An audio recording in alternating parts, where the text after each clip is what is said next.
வணக்கம். புது புது அர்த்தங்கள் நிகழ்ச்சியில் உங்களை சந்திப்பதில் மகிழ்ச்சி. இன்றைய நிகழ்ச்சியில் கலந்து கொள்வதற்காக இந்திய கம்யூனிஸ்ட் கட்சியைச் சேர்ந்த திரு வீரபாண்டியன் அவர்களும், விடுதலை சிறுத்தைகள் கட்சியைச் சேர்ந்த ஆலூர் ஷானவாஸ் அவர்களும் இந்த அரங்கத்திற்கு வந்திருக்கிறார்கள். நிறைய செய்திகள் பற்றி பேசலாம். அதில் முதல் செய்தியாக இன்றைக்கி அநேக பத்திரிகைகளில் வந்திருக்கக்கூடியது மோடிக்கு எதிரான ஜாஃப்ரி அவருடைய அந்த மனு தள்ளுபடி செய்யப்பட்டிருப்பதும், அதே சமயத்தில் அந்த இளம்பெண்ணுடைய தொலைபேசி ஒட்டுக்கேட்பு விவகாரத்தில் அதை விசாரிப்பதற்கு மத்திய அமைச்சரை ஒரு விசாரணை கமிஷன் அமைத்திருப்பதும்னு இந்த இரண்டு செய்தியும் பெரும்பான்மையான பத்திரிகைகளுடைய தலைப்புச் செய்தியாக வந்திருக்கு. சில பத்திரிகைகள் மோடிக்கு எதிரான மனு தள்ளுபடிங்கிறத பேனர் ஆக்கியிருக்காங்க. சிலர் அந்த விசாரணை கமிஷன் அமைப்பு பேனர் ஆக்கியிருக்காங்க. இந்த இரண்டு செய்திகளும் இந்த இடத்துல இருக்குது. இது உள்ள இன்னொரு செய்தியாக பார்க்கும்போது கெஜ்ரிவாலுக்கு வெளிநாட்டிலிருந்து பணம் வருவது தொடர்பான ஒரு விசாரணைக்கும் உத்தரவிடுவதற்கு மத்திய அமைச்சரவை தயாராக இருக்குங்கிற ஒரு செய்தியும் உள்ளூர் இருக்குது. இந்த மூன்றுக்குள்ளும் ஒரு வகையான சம்பந்தமும் இருப்பதை நம்மளால் பார்க்க முடியுது. இந்த காம்பினேஷன் பற்றி உங்களுடைய கருத்து என்ன? சார், மூன்றுமே அரசியல் சம்பந்தப்பட்டது தான். அப்புறம் நீதிமன்றம் தள்ளுபடி செய்கிற காரணத்தினாலேயே அவர் குற்றவாளி அல்ல என்பதல்ல, தார்மீகம் இருக்கிறது அரசியலில். பல்லாயிரக்கணக்கான மக்கள் படுகொலை செய்யப்பட்ட பொழுது அது தன்னுடைய ஆட்சி, என்னுடைய ஆட்சி, எனவே அந்த அந்த துயர சம்பவங்களுக்கு நான் பொறுப்பேற்கிறேன்ங்கிற தார்மீகம் இதுவரை நரேந்திர மோடியிலிருந்து வரவில்லை. சரி, நடந்தது. இனி வருகிற காலங்களில் இந்து முஸ்லீம் ஒற்றுமைக்காக நான் பாடுபடுவேன், யாரும் அச்சப்பட தேவையில்லை, நான் அவர்களின் பக்கம், சிறுபான்மை மக்களின் பக்கம் என்று ஒரு வார்த்தையும் இதுவரை இல்லை. ஒவ்வொரு காரணிக்கும் எதிர்காரணி உண்டு என்று அந்த சொன்னதுதான் கலவரங்களுக்கெல்லாம் காரணம். அது ஒரு நேரடி ஒரு வன்முறையில் ஈடுபடுகிற காரியம் இல்லாவிட்டாலும் கூட அது தார்மீகத்து சம்பந்தமான பல்வேறு கேள்விகளை எழுப்புகிறது. அங்கேதான் மோடி வீழ்கிறார், அங்கேதான் மத அடிப்படைவாதம் தலை தூக்குகிறது. இதற்கு எதிராக தான் இன்றைக்கு அறிஞர்கள் கருத்தை சொல்கிறார்கள். நாமும் அத்தகைய கருத்தை பதிவு செய்கிறோம். உங்களுடைய அதாவது வலிமை படைத்தவர்களுக்கு கடமையை செய்கிற சட்டம் எளிய மக்களுக்கு கயமையை செய்கிறது என்பதற்கு இது போன்ற நீதிமன்ற தீர்ப்புகள், நடவடிக்கைகள் தொடர்ந்து சாட்சியங்களாக இருந்து வருகின்றன. நிறைய விஷயங்களை நம்ம இங்கே கோடிட்டு காட்ட முடியும். அதாவது பாபர் மசூதியை இடித்தவர்கள் இன்றைக்கு எந்த தண்டனையும் பெறாமல் வெளியே வலம் வருகிறார்கள். ஆனால் நாடாளுமன்ற தாக்குதலில் ஈடுபட்டவர்களுக்கு தண்டனை வழங்கப்பட்டிருக்கிறது. இரண்டுமே ஜனநாயகத்தின் மீதான தாக்குதல் தான். அது ஒரு வழிபாட்டு தளத்தின் மீதான தாக்குதல், இது ஒரு மக்கள் அவையின் மீதான தாக்குதல். நம்ம பிரித்து பார்க்க முடியாது. இரண்டுமே ஜனநாயகத்தின் மீதான தாக்குதல். அதே போன்று மும்பையில் ஆயிரக்கணக்கான மக்கள் படுகொலைக்கு காரணமானவர் என்று ஸ்ரீகிருஷ்ணா கமிஷனால் குற்றம் சாட்டப்பட்ட பால் தாக்கரே உட்பட யார் மீதும் நடவடிக்கை இல்லை. ஆனால் மும்பையில் ஒரு தாஜ் ஹோட்டல் தாக்குதலில் ஈடுபட்ட அஜ்மல் கசாபுக்கு இங்கே தண்டனை நிறைவேற்றப்பட்டிருக்கிறது. தொடர்ச்சியாக நாம் பார்க்க முடியும். குஜராத்திலேயே கோத்ரா ரயிலெரிப்பு வழக்கில் முஸ்லிம்களுக்கு 11 பேருக்கு தூக்கு தண்டனையும் 20 பேருக்கு ஆயுள் தண்டனையும் வழங்கப்பட்டிருக்கிறது. ஆனால் கலவரத்தில் ஈடுபட்ட, தாக்குதலில் ஈடுபட்ட 2000த்திற்கும் மேற்பட்ட முஸ்லிம்கள் படுகொலை செய்யப்பட்ட அம்சத்தில் யாருக்கும் எந்த தண்டனையும் கிடைக்காத ஒரு சூழலை நம்ம பார்த்துக்கிட்டு இருக்கோம்.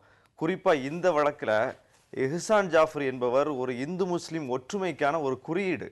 அவர் ஒரு முஸ்லீம் அமைப்பினுடைய தலைவர் கிடையாது. ஒரு காங்கிரஸ் இயக்கத்தில் இருந்து பொது சமூகத்திற்கு பணியாற்றுவதற்காக தன்னை ஈடுபடுத்தி கொண்டவர். அவருக்கு அமெரிக்காவில் செட்டில் ஆகக்கூடிய வாய்ப்பெல்லாம் இருந்தது. அவருடைய பிள்ளைகள் எல்லாம் அங்கே இருக்கிறார்கள். இங்கே பாதுகாப்பான இடங்களில் தங்கக்கூடிய, வீட்டை அமைத்துக் கொள்ளக்கூடிய வசதியும் அவருக்கு உண்டு. எல்லாத்தையும் மறுத்துவிட்டு அந்த குல்பர்கா சொசைட்டியில் தான் நான் தங்குவேன், அங்கே அந்த 2 சமூகங்களுக்குமான இணைப்புக்கு நான் களமாடுவேன் என்று சொல்லி பணியாற்றியவர். அப்படிப்பட்ட ஒரு மக்கள் பிரதிநிதி படுகொலை செய்யப்பட்டிருக்கிறார். அவர் வைத்த வழியில் சாகல அல்லது நோய்வாய்ப்பட்டு இறக்கல. அந்த மாதிரியாக படுகொலை செய்யப்பட்ட ஒருவர், அவருக்கான நீதி இன்றைக்கு வழங்கப்படவில்லை. அந்த தாயார் இன்றைக்கு மிகப்பெரிய போராட்டத்தை நடத்தி கொண்டிருக்கிறார்கள். அவர்கள் கண்ணீரோடு அந்த நீதிமன்றத்தை விட்டு வெளியேறுகிற காட்சியெல்லாம் பார்க்கும்போது இந்த நீதி அமைப்பின் மீது, இந்த சட்ட அமைப்பின் மீது நமக்கு அவநம்பிக்கை ஏற்படுகிறது. தொடர்ந்து வேறு சில செய்திகளை பற்றி பேசலாம். இன்றைய நாளின் புதிய செய்திகளை வழங்குவதற்காக ஐஸ்வர்யா காத்திருக்கிறார். ஐஸ்வர்யா, உங்களிடம். நன்றி தியாகச்செம்மல். தற்பொழுது புதிய செய்திகளை பார்ப்போம். கைதுக்கு முன்பே ஐநாவுக்கான இந்திய குழு ஆலோசகராக உள்ளார் தேவயானி. விதிமுறைகளை மீறி அமெரிக்கா நடவடிக்கை எடுத்திருப்பது அம்பலமாகியுள்ளது. மேற்கு வங்கத்தின் ஜல்பைகுரியில் நடைபெற்ற குண்டுவெடிப்பு சம்பவத்தில் 5 பேர் பலியாகியுள்ளனர். தனி மாநிலம் கோரி போராடி வரும் கம்தாப்பூர் விடுதலை அமைப்பு தாக்குதல் நடத்தியிருக்கலாம் என தகவல் வெளியாகியுள்ளது. டெல்லி முதலமைச்சராக நாளை பதவியேற்கிறார் அரவிந்த் கெஜ்ரிவால். காங்கிரஸ் எம்எல்ஏவை ஆம் ஆத்மி கட்சியினர் மிரட்டியதாக சர்ச்சை எழுந்துள்ளது.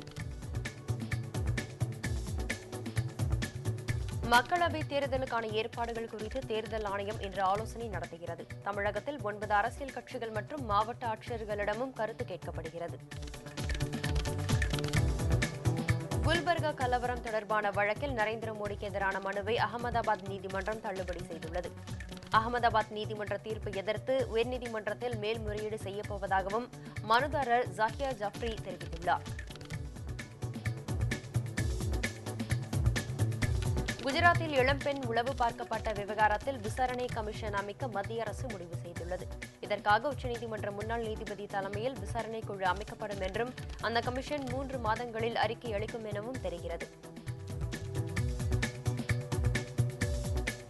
குஜராத்தில் இளம்பெண் உளவு பார்க்கப்பட்டது தொடர்பாக விசாரணை கமிஷன் அமைப்பதில் எவ்வித காழ்ப்புணர்ச்சியோ பழிவாங்கும் நோக்கமோ அரசியலோ இல்லை என்று மத்திய உள்துறை அமைச்சர் சுஷில்குமார் ஷிண்டே தெரிவித்தார். டெல்லியில் ஆட்சி அமைக்க உள்ள ஆம் ஆத்மி கட்சியின் வங்கிக் கணக்குகள் தொடர்பான விவரங்களை ஆய்வு செய்ய மத்திய அரசு முடிவு செய்துள்ளது. இது அந்த கட்சிக்கு நெருக்கடியை ஏற்படுத்தும் நடவடிக்கையாக அரசியல் பார்வையாளர்கள் கருதுகின்றனர். புதுக்கோட்டை அருகே நள்ளிரவில் பெட்ரோல் பங்கில் 1 லட்சம் ரூபாய் கொள்ளையடிக்கப்பட்டுள்ளது. சிசிடிவியில் பதிவான காட்சிகள் மூலம் கொள்ளையர்களை பிடிக்க போலீஸ் தீவிர நடவடிக்கை எடுத்து வருகின்றனர். புதுச்சேரி அருகே காரைக்காலில் இளம்பெண்ணை பாலியல் வன்கொடுமை செய்த 10 பேர் கைது செய்யப்பட்டு சிறையில் அடைக்கப்பட்டனர். இந்த வழக்கில் தொடர்புடைய மேலும் 4 பேரை காவல்துறையினர் தேடி வருகின்றனர். ஆயுதங்களுடன் தூத்துக்குடி துறைமுகத்தில் பிடிப்பட்ட அமெரிக்க கப்பல் மாலுமி உட்பட 35 பேருக்கு தூத்துக்குடி முதன்மை குற்றவியல் நடுவர் நீதிமன்றம் நிபந்தனை ஜாமீன் வழங்கியுள்ளது.